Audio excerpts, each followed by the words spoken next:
Happy ہلدی ہے، اتنی دھن سے تو شب برات کا اہتمام نہیں کرتے جتنی دھن سے ہلدی کا کر رہا ہے۔ یوں تو سید بھی ہو، مرزا بھی ہو، افغان بھی ہو، تم سبھی کچھ ہو بتاؤ کہ مسلمان۔ میں نے کہا یہ کون ہے؟ کہا میرا کزن ہے، یہ کون ہے؟ فرینڈ ہے، یہ کون ہے؟ فلاں سے، یہ کون ہے؟ فلاں۔ اس نے ہلدی کیوں لگائی کہ مجھے دیکھا، اس نے ہلدی کیوں لگائی کہ اس نے اسے دیکھا، ہم نے ہلدیوں کے تماشے اتنے کر دیے، ہم شریعت بھول بیٹھے، دین پس پشت ڈال دیا۔ کیا اسی کو اسلام کہا جاتا ہے؟ خدا کے واسطے سدھر جاؤ ورنہ قوم کو تباہی سے کوئی نہیں بچا سکتا ہے۔ کیا تماشے ہلدی کے نام پہ نہیں ہوئے؟ خدا کی قسم ہلدی پہ دیکھو تو صحیح، ہاتھوں میں گھنگھنے باندھے گئے، جن مردوں کو کچھ پہننے کی اجازت نہ کی انہوں نے ہاتھوں میں گھنگھنے پہنے، گلے میں بھینس والی زنجیر پہنی۔ کیا ہو رکھا ہے؟ اس سے عزت بڑھتی ہے، شان بڑھتی ہے۔ خدا کی قسم کھا کے کہتا ہوں جس کو داڑھی بھاری لگتی ہو اس کے سونا پہننے سے عزت نہیں بڑھتی ہے۔ اگر عزت بڑھانی ہے سونے کو دھو کر مار، داڑھی کو سینے سے لگا، سونا دیکھ کر کے بے وقوف عزت کرے گا، داڑھی دیکھ کر کے خدا کے فرشتے عزت کرنے لگ جاتے ہیں۔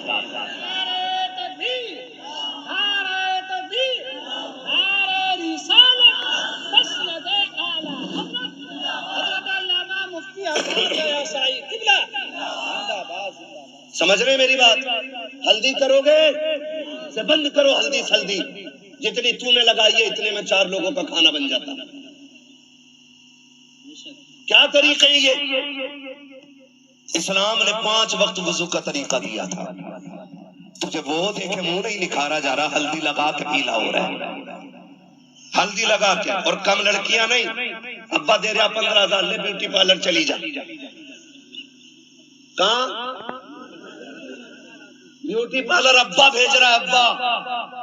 یہ بھوئیں کٹوائی جاتی ہیں، یہ پوچھو ان علماء سے، ایک بال تک اکھیڑنا حرام ہے، ایک بال تک۔ تماشے ہو گئے، حد ہو گئی۔ جنت نہ تیرے باپ کی ہے نہ میرے باپ کی ہے۔ جنت اتنی سستی ہوتی نا تو زینب نے لاشوں پہ گھوڑے دیکھتے ہوئے توڑتے گھوڑے دیکھے، لیکن سر سے چادر نہیں سرکنے کی، سگے بھائی کے بدن پہ گھوڑے توڑے۔ سیدہ زینب نے پردہ نہیں چھوڑا۔ دیکھو تو صحیح، اکبر کی لاش سامنے تھی لیکن پردہ نہیں چھوٹا، بیٹوں کی لاش پہ گھوڑے توڑے، پردہ نہیں چھوٹا۔ تیری بیٹی نے غیر کے جا کے آگے اپنے کپڑے اتار دیے، دوپٹہ ہٹا دیا، کا اتنا سجا دے ایک رات کی دلہن بن سکے۔ میں کہتا ہوں میری بہن کان کھول کے سن لو، اس محفل سے ایک رات کا حسن آتا ہے، اللہ والی بن جا، قیامت کے دن اللہ اتنا حسین بنائے گا کہ حوریں تیرے حسن کو دیکھ کے رشک کرتی نظر آئیں گی۔ اور نتیجے میک اپ کتنے میں ہوتا ہے؟ ارے پینٹ کتنے میں ہوتا ہے یہ بتاؤ، سیدھی بات۔ کتنے میں ہو جاتا؟ 10,000، 5,000، 15,000، جیسی کوالٹی چاہیے۔ اب تو سب میں بن گئی ہے نا۔ اچھا اصول کیا ہے؟ دولہا بنتے ہیں تو کیا رکعت پڑھتے ہیں؟ کتنی پڑھتے؟ پیچھے والے بھی پڑھتے ہیں کہ ایسے ہی چلے گئے تھے سسرال؟ کتنی رکعت؟ 2 رکعت۔ اور پھر طریقہ یہ ہے اسلام کا، 2 رکعت پڑھ کے گیا تھا، 2 رکعت آ کے پڑھتا۔ تو بھی پڑھتا وہ بھی پڑھتی، لیکن وہ اس لیے نہیں پڑھے گی کہ وضو کرنا پڑے گا، اور وضو کر لیا تو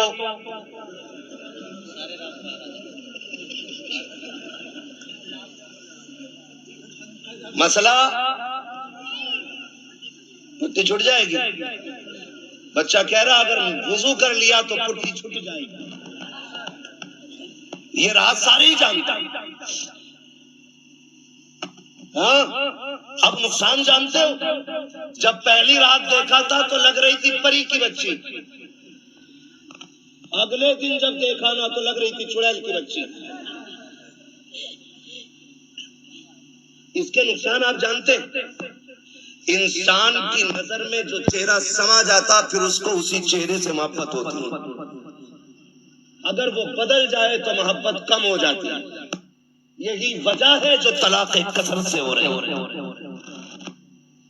یاد رکھیے یہی وجہ ہے جو طلاق کثرت سے ہو رہی ہے.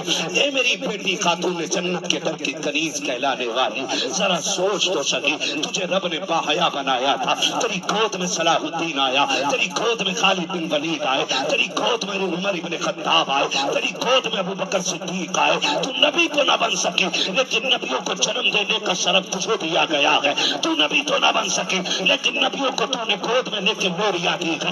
رب نے تجھے بڑا مقام بخشا تھا، بڑی عزتیں عطا کی تھی. آج کیا ہو گیا ہے؟ تیری گود میں آنے والا ڈانسر تو ہو رہا ہے، قرآن کا قاری نہیں ہو رہا ہے. تیری گود میں آنے والا بدماش تو ہو رہا ہے، لیکن نبی کے دین کا عالم نہیں بن رہا ہے. کیا ہو گیا ہے؟ کیا ذات بدل گئی ہے یا طریقے بدل گئے ہیں؟ اے میری قوم کے شہزادیوں، آج بھی عورت ہو، کل بھی تم عورت تھی. آج بھی تمہاری گودوں میں آ رہے ہیں بچے، کل بھی تمہاری گود میں بچے آتے تھے. لیکن فرق ہے، آج شادی سے ایک دن پہلے بغیر کی چادر اوڑھ کے غیروں کے سامنے چہرے کھول دیتی ہے. خدا کی قسم، لیکن کل کی عورتوں کا اصول یہ تھا. حضرت مولا کائنات مولا علی کا دور خلافت ہے، اسلام کی شہزادی لقاب کے ساتھ گزر کے جا رہی ہے. راستے میں ایک نوجوان گزرا، ہوا کا جھونکا آیا، اس نے بچی کے چہرے سے نقاب اڑا دیا. نہ بچی نے نوجوان کو دیکھا، نہ بچی کو دیکھنے کی خبر ہے. جیسی کپڑا ہٹا، جھونکا آیا، اس نوجوان کی نگاہ اس لڑکی کی آنکھوں پہ پڑ جاتی ہے. اتنی خوبصورت آنکھیں کہ دل دے بیٹھا. گھر آیا، خاتمہ کو بلایا، کب پتا تو کرو فلاں خاتون کون ہے، کہاں کی رہنے والی ہے، اس کی آنکھیں اتنی خوبصورت ہیں. خاتمہ نے پتا لگایا، کہا فلاں کی بیٹی ہے، فلاں گھر میں رہتی ہے. اس نے کہا اس تک میری شادی کا پیغام پہنچا دو. کوئی بدتمیزی نہیں، کوئی بدماشی نہیں، کوئی چیٹنگ، کوئی کالنگ نہیں ہے. صرف ایک بار دیکھا ہے، آنکھوں پہ دل آ گیا، پیغام بھیج دیا ہے رشتے کا. کہا میں اس سے نکاح کرنا چاہتا ہوں. خاتون گئی جا کے کہتی ہے بیٹی فلاں نوجوان مجھ سے نکاح کرنا چاہتا ہے. بچی نے کہا تھا وہ مجھ سے نکاح کیوں کرنا چاہتا ہے؟ کہا وہ تیری آنکھوں کا عاشق بن بیٹھا ہے. کہا اس نے میری آنکھیں کہاں دیکھی؟ کہا تو کل چوک میں جا رہی تھی، ہوا کے جھونکے سے دوپٹہ ہٹا، اس کی نگاہ تیری آنکھوں پہ پڑ گئی تھی. اے بیٹی وہ تیری آنکھوں کا دیوانہ بن بیٹھا ہے. اس نے کہا مائی ٹھہر ابھی آتی ہوں. اندر گئی، جب باہر آئی ہے ایک ہاتھ میں چاقو تھا، دوسرے ہاتھ میں دست میں رکھی ہوئی آنکھیں ہیں. اس نے کہا ماں یہ جا کر کے آنکھیں اس نوجوان کو دے دیجیے. عورت نے دیکھا چہرے پہ خون بہ رہا ہے، دست میں رکھی ہوئی آنکھیں ہیں. کہا بیٹی ہائی یہ کیا کر دیا؟ کہا جاؤ جا کے نوجوان کو دے دو اور اس سے کہہ دو تیری نگاہ ان آنکھوں پہ پڑ گئی ہے. مجھے قیامت میں خاتون جنت کے سامنے جانا ہے. اگر ان آنکھوں کی وجہ سے ان کے سامنے شرمندگی اٹھانی پڑی تو میرے جینے کا مطلب ختم ہو جائے گا. کہا امی یہ آنکھیں اس لیے نکال دی ہے کہ جن آنکھوں کی وجہ سے آقا کے سامنے شرمندہ ہونا پڑے، مجھے ان آنکھوں کی قطعاً ضرورت ہے ہی نہیں. آواز زندہ باد، سبحان اللہ سبحان اللہ. اسلام کی شہزادیاں، اور آج جا کر کے کپڑے اتار دیے، دوپٹے ہٹا دیے. کیا امید رکھتے ہو ایسی عورتوں کی گود میں صلاح الدین آئے گا؟ کیا ہو گیا؟ طریقے بدل گئے. زمین و زمان تمہارے لیے، مکین و مکان تمہارے لیے. ہم مسلک اعلیٰ حضرت کے نام پہ نعرے ٹٹ کے لگا لیتے. کون ہے مسلک اعلیٰ حضرت پہ؟ بتاؤ کتنے ہو؟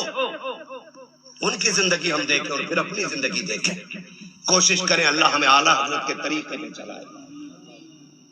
ہاں سمجھنے کی بھی ضرورت ہے اور پڑھنے کی بھی ضرورت ہے. معاف کیجئے گا کچھ لوگ مزاج بنائے بیٹھے، جنت تو مل ہی رہی ہے.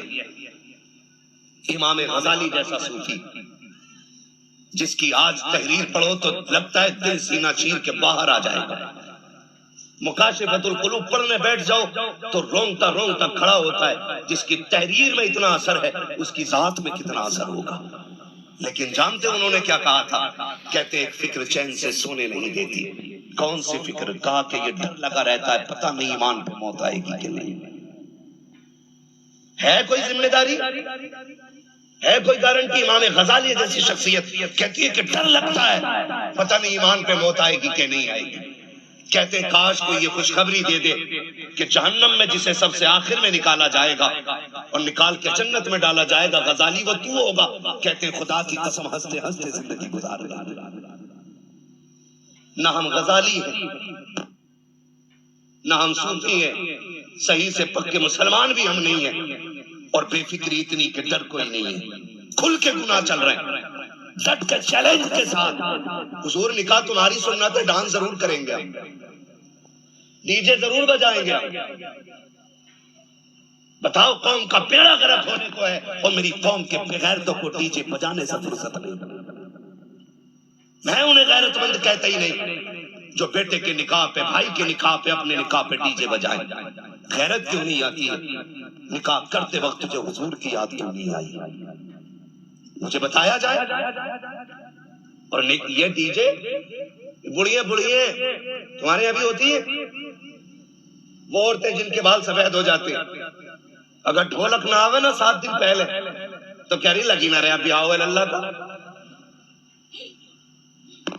غفورن تو بلا مجیدن تو مگا بجا۔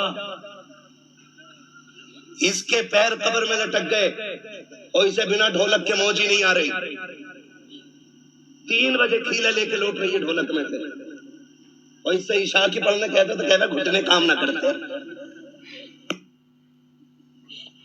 مسلح پہ اٹھا نہیں جا رہا اس سے، اور نالی ایسے کودتی چلی جا رہی ہے جیسے ہرن جا رہا ہے۔ یہ کنڈیشن ہے۔ جن ہاتھوں میں جس عمر میں تسبیح ہونی تھی ان میں ڈھولک ہے، کہ رونا کس بات کا ہے؟ اسی وجہ سے بیٹے شرابی بن گئے۔ جب مائیں نچنیاں ہوں گی نا تو پھر بیٹے صلاح الدین نہیں بننے، کہ شرابی اور جواری بیٹے پیدا ہوں، اس لیے کہ ماں کا ہی قدم اچھا نہیں تھا، ماں کا ہی قدم اچھا نہیں تھا۔ خدا را رویے بدلو اپنے رویے، اور یہ ڈھولک ختم ہوگا انشاءاللہ، ختم کریں گے انشاءاللہ، وعدہ کر رہے ہیں انشاءاللہ۔ 7 دن پہلے ڈھولک بجا، باتیں بہت ساری ہو جائیں گی، وقت میرا مکمل ہو چلا ہے، میں آپ سے چند باتیں کہنا چاہتا ہوں۔ تھکے تو نہیں ہو نا ابھی آپ؟ میری بات سمجھ میں آ رہی ہے نا؟ میں جانتا ہوں آپ 5 گھنٹے سے لگاتار ساؤنڈ کی آواز کانوں سے آپ کی ٹکرا رہی ہے، آپ تھکے نہ تھکے پردے تھک گئے ہوں گے، یہ فطرت ہے، مگر آپ سے میں چند باتیں کہنا چاہتا ہوں۔ ہوتا کیا ہے؟ کئی دن پہلے ڈی جے بج رہے آج کل،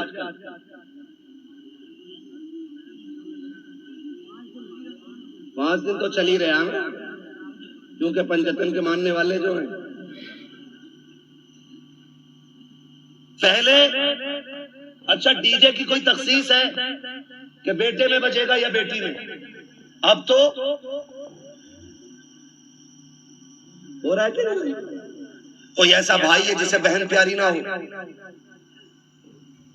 سب کو بہن پیاری ہے نا؟ بولے اتنی کمزوری سے نہیں تاکہ میں بات بھی پوری نہ کر سکوں۔ بہن سب کو پیاری ہے نا؟ سب کو پیاری ہے بہن۔ آپ نے دیکھا بھی ہوگا جب بیٹیاں رخصت ہوتی ہیں نا تو باپ میت پہ اتنا درد سے نہیں روتا جتنا بیٹی کی رخصتی پہ باپ رویا کرتا ہے۔ وہ بھائی جو پوری زندگی لڑتے رہے، آج جب بہن جا رہی ہے نا تو کبھی دیوار سے لگ کے رو رہا ہے، کبھی تنہائی میں جا کے رو رہا ہے۔ کیوں؟ کیونکہ بہن راج نتیجہ 5 دن پہلے ڈی جے بج رہا ہے۔ پہلے کے اصول یہ تھے، پہلے علم کم تھا عمل زیادہ تھا، آج علم زیادہ ہے عمل کم ہو گیا۔ پہلے لوگ جاہل ضرور تھے، لیکن جب بیٹیوں کی رخصت کی باری آتی تھی باپ 3 دن سے کھانا کم کر دیتا تھا، بھائی کی بھوک بھاگ جاتی تھی، لوگ منا کے کھلاتے تھے، یار کھاتا کیوں نہیں ہے؟ باپ بیٹی کا چہرہ دیکھ کے رویا کرتا تھا، میرے جگر کا ٹکڑا جانے والا ہے، اس کے بغیر گھر میں کیسا لگے گا؟ بھائی چھپ چھپ کے رویا کرتا تھا، لگن چلی جائے گی کیسے خیال رہے گا گھر میں، اس کے بغیر کیسے رکا جائے گا، یہ خیال رلایا کرتا تھا۔ باپ بھائی 3 دن پہلے رویا کرتے تھے، آج حیرت کی بات یہ ہے 3 دن پہلے ڈی جے بجنا شروع ہو جاتا ہے، ایسا لگتا ہے بہن کو رخصت نہیں کر رہا ہے، گھر کی بلا ڈال رہا ہے، آئی ہوئی مصیبت گھر سے نکال رہا ہے۔ اور تمہیں خدا کا واسطہ، تم کیا جانو جب بیٹیاں رخصت ہوتی ہیں، جاؤ کسی باپ سے جا کے پوچھنا تو بیٹی کی رخصتی پہ اتنا کیوں رویا ہے؟ اتنا تو بیٹے کے جنازے پہ بھی نہیں رویا تھا۔ تو باپ ہاتھ جوڑ کے کہے گا میری بیٹی 18 سال میرے آنگن میں رکھی، 22 سال میرے دروازے پہ رکھی، مولانا اتنا جانتا ہوں میں غریب ضرور ضرور تھا لیکن غلیظ نہیں تھا. میں نے بیٹی کو چٹنی سے کھلائی لیکن غیر کے آگے ہاتھ پھیلانے نہیں دیا. میں نے بیٹی کو سوکھی روٹیاں کھلائی لیکن کسی کے آگے رسوا ہونے نہیں دیا. آج رونا اس بات پہ آ رہا ہے بیٹی پرائے گھر جا رہی ہے, دیکھنے میں تو امیر ہے, دیکھنے میں تو پیسے والے ہیں, ایک خیال رلا رہا ہے خدا جانے بیٹی کو آج کے بعد عزت سے ٹکڑے ملیں گے یا گالی پہلے ملے گی روٹی بعد میں ملے گی. مولانا یہ فکر ستا رہی ہے آج کے بعد میری بیٹی کو بھوک پہلے لگے گی یا آنسو پہلے آئیں گے. یہ خیال رلا رہا ہے. یہ کہہ کے باپ کی چیخیں نکل جاتی ہے. تم سے ہاتھ چھوڑ کے گزارش کرتا ہوں بیٹیوں کی رخصتی پر شیطان کے تماشے نہ لانا, بیٹیوں کی رخصتی پر باجے گاجے نہ بجانا. خدا توفیق دے تیرے پاس وقت ہے مسجد میں چلے جانا جب دنیا سوتی ہو مصلے بچھا کے بہن کی عزت کی بھیک مانگ لینا, اللہ سے اس کی عزت کے ٹکڑے مانگنا, کہنا مالک ہماری بہن کل جانے والی ہے اب تک ہمارے بیچ میں تھی یا اللہ یہ کل چلی جائے گی, میرے مالک روٹی کھلانا یا مرغا کھلانا اتنا کرم کر دینا ذلت سے بچا کے عزت کے لقمے کھلاتا رہے.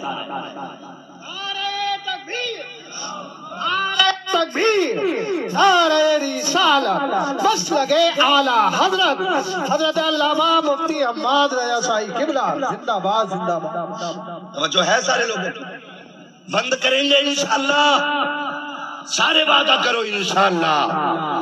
یہ تماشے ختم کرو, بہن کی زندگی کی بھیک مانگ.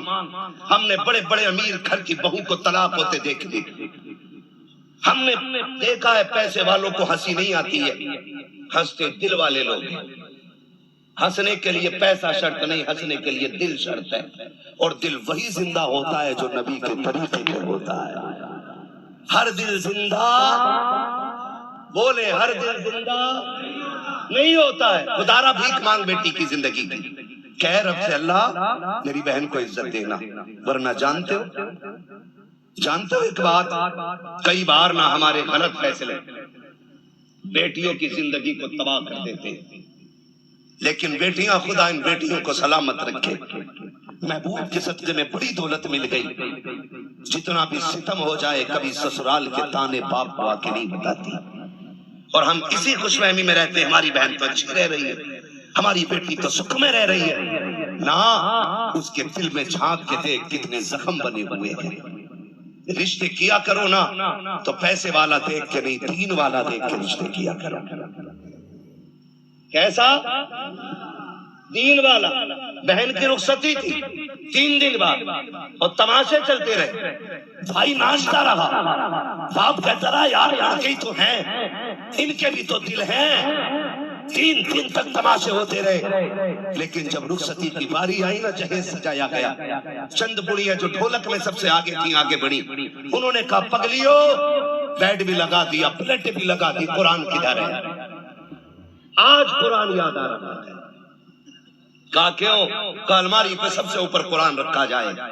جب اس دن قرآن کو سب سے اوپر رکھا جاتا ہے, قرآن چیخ کے کہتا ظالمو جب 3 دن سے گانے بج رہے تھے تب تمہیں میری یاد نہیں آئی تھی؟ آج جہیز کے لیے رہ گیا تھا میں, صرف سجاوٹ کے لیے بچا تھا میں, کیا تمہیں میرا خیال اس وقت نہیں آیا جب 3 بجے تک تم بیٹی کی رخصتی پہ گانے بجاتے رہے؟ ہے کوئی جواب قرآن کے ان سوالوں کا؟ ہے کوئی جواب؟ کوئی جواب نہیں ہوگا. اور یاد رکھو جب قرآن شفاعت کرانے کا حق رکھتا ہے نا تو شکایت کرنے کا بھی حق رکھتا ہے. یہ یاد رکھنا میری بات, شاید اتنی کڑوی تمہیں کوئی کہہ کے نہ جائے, کسی کے مرید ٹوٹ جائیں گے, کسی کے خلیفہ چھوٹ جائیں گے, مجھے کوئی فرق نہیں پڑتا, میری ڈیوٹی اللہ نے یہی لگائی ہے. قرآن اگر شفاعت کرنے کا حق رکھتا ہے تو قرآن شکایت کرنے کا نہیں. تم نے صرف جہیز کے لیے قرآن رکھا, پھر جب بیٹی رخصت ہونے لگی کون سا تماشا نہ ہوا؟ پہلی بات تو جب بارات آئی تو دولہا کی گاڑی وہاں تو رکتی نہیں جہاں بیٹھنا ہے, کہاں سسرال کے دروازے پہ, کیوں وہاں ویلکم ہونا, آگ لگے تیرے ویلکم میں, ویلکم ہونا, ویلکم ویلکم نہیں, یہ ویلکم ہے. ہاں ویلکم ہونا ہے. اور ویلکم کے لیے کدھر گاڑی گئی, کدھر جاتی ہے؟ اس کے مکھیا کے, پردھان کے, سسرال کے؟ کس کے گیٹ پہ؟ سسرال کے گیٹ پہ. خود بتائیے گا. سسرال کے گیٹ پہ گیا تھا, استقبال کسے کرنا چاہیے تھا؟ مردوں کو کرنا چاہیے تھا. کس کو کرنا چاہیے تھا؟ مردوں کو کرنا چاہیے تھا. بھائی ہوتے, چچا ہوتے, باپ ہوتے, تاؤ ہوتے, چچا زاد بھائی ہوتے, کس کو کرنا تھا؟ لیکن کرتا کون ہے؟ یہ کس کے گھر کی ہے؟ یا تو تیرے گھر کی ہے یا میرے گھر کی ہے. یہ بغیرتی کس کے گھر میں ہے؟ یا تو تمہارے گھر میں ہے یا میرے گھر میں ہے. کوئی بھائی پسند کرے گا کہ اس کی بہن پہ کوئی غلط نگاہ ڈالے؟ کرے گا کوئی؟ کر سکتے ہیں تو ہاں بولے, نہیں کر سکتے تو نہ بولے. نہیں کرے گا نا تو پھر ٹانگ کیوں نہیں توڑتے اس دولہا کی جو بغیرتی کے ساتھ استقبال کرانے آنے. اس سے کہہ دو یہ بغیرتوں کی چوکھٹ نہیں, یہ غیرت والوں کی چوکھٹ ہے. کرو گے انشاءاللہ ایسا؟ بند کرو گے ویلکم؟ نقصانات جانتے جاؤ دیکھ لینا. جب ویلکم ہوتا ہے نا تو جتنی لڑکیاں آتی ہیں کسی کے سر پہ سلیقے سے دوپٹہ نہیں ہوتا, اس لیے کہ جتنی استقبال کرنے آئیں گی ایک بھی غیرت آزادی نہیں ہو سکتی. غیرت والی بچیاں تو گھر سے نکلتی نہیں. یہ جتنی آتی ہیں بغیر سے آتی ہیں, یہ یاد رکھیے گا میری بات. جتنی آتی ہیں بغیرت آتی ہے. کوئی جوس دے رہی ہے, کوئی پانی پلا رہی ہے, کوئی شربت دے رہی ہے, کوئی کولڈ ڈرنک پلا رہی ہے, کوئی میٹھا کھلا رہی ہے. میں پوچھنا چاہتا ہوں اے اسلام کی شہزادی, تجھے رب نے حیا کا زیور پہنایا تھا, غیرتوں کی چادریں اڑائی گئی تھی, تو کنیز فاطمہ زہرا بنائی گئی تھی. بتا تو صحیح تیرا کیا بنے گا؟ آج جب بیٹیاں آتی ہیں ویلکم کے لیے, بھائی بھی بغیرتی کی چادر اوڑھ لیتا ہے. آپ باپ کی آنکھوں میں بھی غیرت کا پانی نہیں ہے, کوئی روکنے والا نہیں ہے, سارے پیچھے ہٹ جاتے ہیں. جتنے دولہا کے ساتھ جاتے ہیں ویلکم کے لیے وہ چھٹے ہوئے قوم کے گنڈے اور آوارہ ہوتے ہیں. جتنی بچیاں سامنے سے آتی ہیں وہ سب کی سب بدچلن اور بغیرت ہوتی ہیں. اب مجھے بتا تو صحیح, ہمارا اسلام تو یہ کہتا ہے جہاں پہ ایک اجنبی عورت اجنبی مرد ہو وہاں تیسرا شیطان ہوتا ہے. جہاں دونوں طرف بغیرت ہو بتا وہاں قوم کا نتیجہ کیا ہوگا؟ میں آپ سے پوچھنا چاہتا ہوں جب بغیرتی کے ساتھ یہ نتیجے نکلتے ہیں تو بتاؤ قوم کو کن مشکلوں کا سامنا کرنا پڑے گا. 4 دن کے بعد جب بیٹیاں باپ کا منہ کالا کر کے جاتی ہیں, تب مولوی کے بعد دعا کے لیے جاتے ہو, پور سے تعویذ لینے جاتے ہو, فجر سے پہلے پہلے آ جائے تاکہ عزت رہ جائے. او ظالم, اب کوئی تعویذ کام نہیں آئے گا, اب کوئی دعا کام نہیں آئے گی. 18 سال بگاڑا ہے بیٹی کو, اس غلطی کا مدافع 1 منٹ کے تعویذ سے نہیں ہوگا. اگر نسلیں بچانا چاہتے ہو 1 دن کی عمر سے لے کر کے شادی تک اپنی بیٹی کی ایسی پرورش کرو جیسی پرورش میرے نبی نے خاتون جنت کی ہے. خاتون جنت نے جیسی پرورش سیدہ زینب کی ہے. خدا کی قسم بہت ان کی ہوگی, آنے والا صلاح الدین ایوبی پیدا ہوگا. زندہ باد زندہ باد. نعرہ تکبیر, نعرہ رسالت, مسلک اعلی حضرت, علماء اہل سنت, زندہ باد.